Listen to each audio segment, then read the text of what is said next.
بسم اللہ الرحمن الرحیم۔ بیوی سے ہم بستری نہ کرنے کا نقصان۔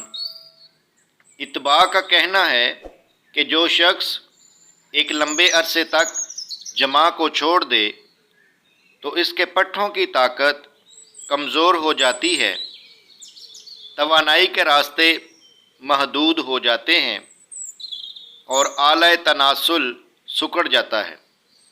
ایسی بہت ساری جماعتوں کو دیکھا گیا ہے جنہوں نے خشک، زہد اور تصوف کی خاطر لذت جماع کے قریب جانا چھوڑ دیا تھا۔